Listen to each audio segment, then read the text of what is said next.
Best varicose veins చికిత్సనే పొందండి. నొప్పి లేని చికిత్స కోసం సంప్రదించండి ఎబిస్ హాస్పిటల్. సుమన్ టీవీ ప్రేక్షకులకు నమస్కారం. పూజ చేసే సమయంలో కొన్నిసార్లు దీపం కొండెక్కడం కానీ ఇమీడియట్ గా ఆగిపోవడం సందర్భాలు మనం చూస్తుంటాం. అలాంటి సందర్భాన్ని ఏ విధంగా భావించవచ్చు? సో మనం కొందరు దాన్ని చెడుగా భావిస్తారు, అలా జరగకూడదు అని కొందరు అంటుంటారు. అయితే దీని గురించి ఒక పూర్తి వివరణ ఇవ్వడానికి ప్రస్తుతం మనతో పాటు ఉన్నారు ప్రముఖ ఆధ్యాత్మికవేత్త, వాస్తు జ్యోతిష్య పండితులు బ్రహ్మశ్రీ నానాజీ పట్నాయక్ గారు. వారితో మాట్లాడుదాం.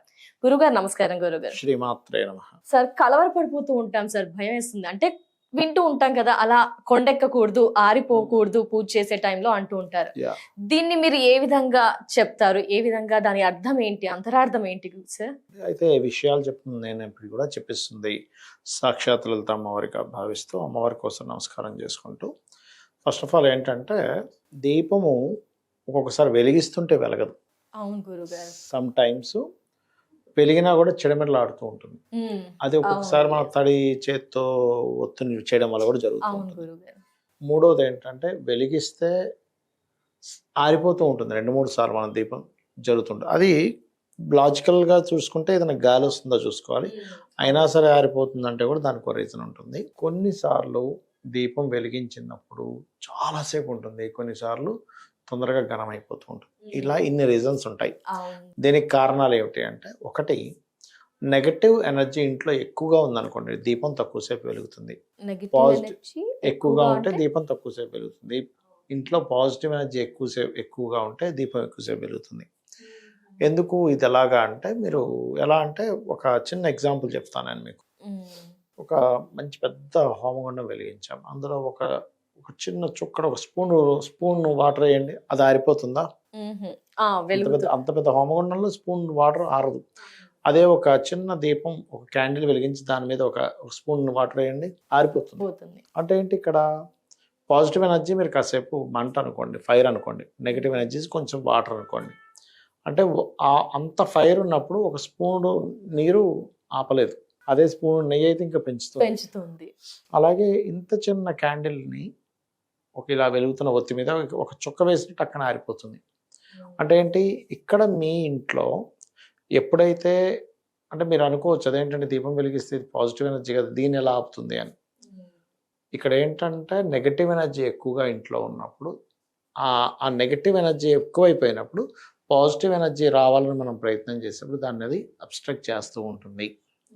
ఈ విశ్వం మొత్తము కూడా పాజిటివ్ అండ్ నెగటివ్ ఎనర్జీస్తో కనెక్ట్ అయి ఉంది, గుర్తుపెట్టుకోండి. అది మన ఆలోచనలోనే ఉంటుంది. బాగా విపరీతమైన నెగిటివ్ థాట్స్ ఉన్నాయి, పాజిటివ్ రావాలంటే రాదు. విపరీతమైన పాజిటివ్ థాట్స్ ఉన్నాయి, చిన్న నెగిటివ్ని పెద్దగా పట్టించుకోం. అప్పుడు ఇంత ఉంటే మనకేంటి అని, ఎలా అంటే మన జేబులో ఉండే డబ్బును బట్టి ఖర్చు బట్టి ఎలాగో సేమ్ యాజ్ ఇట్ ఈస్. అంటే 1,00,000 రూపాయలు ఉన్నవాడికి 1000 రూపాయలు ఖర్చు పెద్ద విషయం కాదు, కానీ అదే 1000 రూపాయలు ఉంటే 1000 రూపాయలు ఖర్చు అంటే ఎలా కష్టం. అలా ఇంట్లో మనం ఎంతవరకు ఎనర్జీని మెయింటైన్ చేస్తున్నాం ఈజ్ మోస్ట్ ఇంపార్టెంట్. అలా ఆరిపోతుంది అంటే దాన్ని సంకేతము అంటారు. అంటే ఎలా అంటే ఒక ఇండికేషన్. సంకేతం అంటే ఇండికేషన్. అంటే ఏమిటది, మీకు ఏదో బ్యాడ్ జరగబోతుంది. ప్రకృతి చెప్పే సంకేతాలు అవన్నీ కూడా. ఎక్కువసేపు వెలుగుతుంది దీపము అంటే మీకు సంథింగ్ గుడ్ జరగబోతుంది అనేటువంటి సంకేతం. అంటే దేవతా ఎనర్జీ మీ ఇంట్లో ఎక్కువగా ఉంది అని అర్థం. కొంతమంది చూడండి, నిన్న పొద్దున పెట్టాను సార్, నెక్స్ట్ డే వరకు ఉందని చెప్పిన వాళ్ళు ఉన్నారు. లేకపోతే అర్ధరాత్రి 12 గంటల ఇంకా ఉందని చెప్పిన వాళ్ళు ఉన్నారు. నిన్న సాయంత్రం వెలిగిస్తే పొద్దున వరకు ఉంది. మరి మీరు ఇంతకుముందు లేదా అంటే సేమ్ కుంది, సేమ్ ఒత్తులు, అంతే ఆయిల్ వేసాము, 3-4 అవర్స్ వెలగవలసింది 7-8 అవర్స్ వరకు వెలిగిందని చెప్తూ ఉంటారు. దాని అర్థం ఏమిటంటే వాళ్ళు చేస్తున్న పూజలు ఫలిస్తున్నాయని ఒక అర్థము, ఇంట్లో పాజిటివ్ ఎనర్జీ ఉందని ఒక అర్థము, వీళ్ళకి మంచి జరగబోతుందని అర్థం. ఎక్కువసేపు వెలుగుతాయి. మాటిమాటికి కంటిన్యూస్గా దీపం తొందరగా ఆరిపోతుంది అంటే అప్పుడు వీళ్ళు చెక్ చేసుకోవాలి, ఎక్కడైనా మనం తప్పు చేస్తున్నామా. నిర్ణయాలు కావచ్చు, ఇన్వెస్ట్మెంట్స్ విషయంలో కావచ్చు, బిజినెస్ విషయంలో కావచ్చు, కొత్త వ్యక్తులు పరిచయం అవడం వల్ల కావచ్చు, లేకపోతే ఇంట్లో ఏదైనా నెగిటివ్ ఎనర్జీ ఫామ్ అయ్యేలాగా మనం ఏమైనా చేస్తాం. అసలు ఈ నెగిటివ్ ఎనర్జీస్ ఎలా ఫామ్ అవుతాయంటే, ఇంట్లో ధూళి దుమ్ము ఎక్కువగా ఉన్నప్పుడు, ఇంట్లో వాళ్ళు మాటిమాటికి గొడవలు పడుతుంటే, ఇంట్లో వాళ్ళు ఉదయం నిద్ర లేచిన వెంటనే స్నానం చేయకుండా సాయంత్రం వరకు, మధ్యాహ్నం వరకు అలాగే తిరుగుతూ ఉంటే, మార్చిన వస్త్రాలని మరలా కట్టుకుంటూ ఉంటే, ఇవన్నీ అలక్ష్మి అంటారు. అంటే లక్ష్మీదేవికి విరుద్ధమైనటువంటివి కూడా నెగిటివ్ ఎనర్జీస్ ఫామ్ అవుతాయి. కాబట్టి ఇవి గనక ఎవరైతే ఖచ్చితంగా పాటిస్తారో, నిత్యం ఉదయం సాయంత్రం దీపారాధన చేయడము, అమ్మవారికి ఏదైనా నైవేద్యం పెట్టడం, దాన్ని స్వీకరించడం, మనం తిన్న ప్రతిదీ కూడా అమ్మవారిని తలుచుకుంటూ తినడం, లేదా వారి ఇష్టదైవం ఎవరినైనా చేయడం చేస్తూ ఉంటే అప్పుడు క్లియర్ అవుతుంది. చాలామంది చూడండి, అందుకే వారానికి ఒకసారైనా నీట్గా మొత్తం క్లీన్ చేసేసుకుంటారు. బికాస్ ఆఫ్ నెగటివ్ ఎనర్జీకి స్థానం ఈజ్ ధూళి దుమ్ము. మార్చిన బట్టలు, ధూళి దుమ్ము, స్నానం. అందుకే మనం స్నానం చేసేటప్పుడు కూడా శనివారాలు సోమవారాలు ఖచ్చితంగా తలంటుకోవాలంటారు. దానికి కూడా కొన్ని వారాలు ఉన్నాయి. ఇవి కనుక మనం మెయింటైన్ చేస్తే మనలోని, మన ఆలోచనల్లోని, మన గృహంలోని నెగిటివ్ ఎనర్జీ ఎప్పుడైతే లేదో, పాజిటివ్ ఎనర్జీ ఎప్పుడైతే ఉంటుందో, మనకి చుట్టూ ఆరా అనేటువంటిది ఉంటుంది. ఆ ఆరా మన మహాదశ, అంతర్దశ, మనం తీసుకునే నిర్ణయాలతో సంబంధం ఉంటుంది. ఆ సంబంధం ఉన్నటువంటి ఆరా ఎప్పుడైతే పాజిటివ్ దీంట్లోకి మనం ఎంటర్ అవుతుంటామో ఇంట్లో, అందుకే చూడండి కొంతమంది ఇళ్లలోకి ఇంటికి వెళ్ళాలంటే కొంతమందికి అబ్బాయి ఏమి ఇంటికి వెళ్తా అంటాడు, కొంతమంది అబ్బాయి ఇంటికి వెళ్ళి ఇప్పుడు వెళ్ళిపోతానా అంటాడు. ఇంటికి వెళ్తే నాకు ప్రశాంతంగా ఉంది అన్నారు అంటే ఆ ఇంట్లో పాజిటివ్ ఎనర్జీ ఉంది, పాజిటివ్ మనసులు ఉన్నారు, పాజిటివ్గా మాట్లాడుతున్నారు. ఇంటికి వెళ్ళబుద్ధి కావట్లేదు, ఇంట్లో నుంచి ఎప్పుడు బయటకు వచ్చేయాలనిపిస్తుంది అంటే ఆ ఇల్లు ఆ వ్యక్తికి సెట్ కావట్లేదు, నెగిటివ్ ఎనర్జీతో నిండుంది అనే విషయాన్ని మనం అర్థం చేసుకోవాలి. ఈ పాజిటివ్ ఎనర్జీ నింపేటువంటి విషయాలు ఇంకొన్ని విషయాలు ఏమిటి అంటే, ఒకటి ఎక్కువ నెగిటివ్ ఎనర్జీ ఉందని మీకు అర్థమైంది అనుకోండి, గోమూత్రాన్ని ఇంట్లో జల్లి ఒక 10 నిమిషాల తర్వాత కల్లుప్పు ఉంటుంది, కల్లుప్పుని వేసి కలిపేసి దాంతో నీట్గా దానిలో కొంచెం పసుపు కూడా వేసి తుడి చేస్తే కనుక అలా 11 రోజులు కంటిన్యూ చేస్తే కూడా నెగిటివ్ ఎనర్జీ పోతుంది.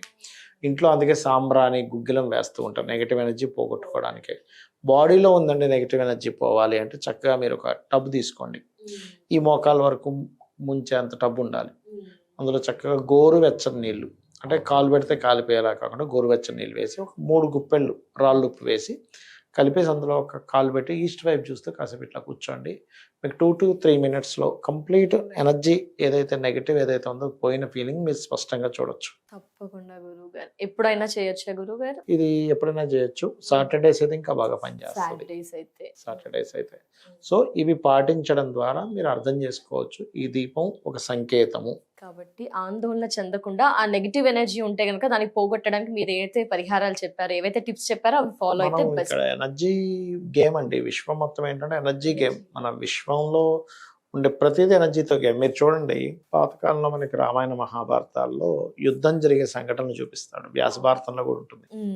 ఇతను అగ్ని అస్త్రం వేశాడు, ఆయన ఏం చేశాడు, వాటర్ అస్త్రం వేస్తాడు, వారుణాస్త్రం అంట. వాటర్ వెళ్ళి అగ్నిని ఆర్పేస్తుంది, అంటే ఈ ఎనర్జీ కంటే స్ట్రాంగ్ ఉంది. అవును, తెలుస్తుంది. అవునా? అలాగే మన బాడీలో వైటమిన్స్ లేవు, పలానా వైటమిన్ తగ్గింది, నీరసం వస్తూ ఉంటుంది, B12 తగ్గింది, విటమిన్ సి తగ్గింది అంటే అప్పుడు ఏం చేస్తుంది, ఈ ఫుడ్ తినండి ఎనర్జీ వస్తుంది అంటున్నాం. అలాగే మన బాడీలో వైటమిన్స్ శక్తినిచ్చేవి ఎలా అయితే మనం నింపుకుంటామో, మన గృహంలో పాజిటివ్ ఎనర్జీ నింపుకోవడం ద్వారా ఇంట్లో వాళ్ళు హ్యాపీగా ఉంటారు. తప్పకుండా గురువుగారు. చాలా మంది ఆందోళన పడుతూ ఉంటారు, కలవర పడుతున్నారు, మారిపోయింది ఏమన్నా. బట్ వారందరికీ కూడా ఆ సందర్భంలో నెగిటివ్ ఎనర్జీ ఉందా, పాజిటివ్ ఎనర్జీ ఉందా చూసుకొని ఏం పరిహారాలు, టిప్స్ తెలియజేశారు గురువు గారు. థ్యాంక్ యూ సో మచ్ అండి. ధన్యవాదాలు. నమస్కారం. శ్రీమాత్రే నమః.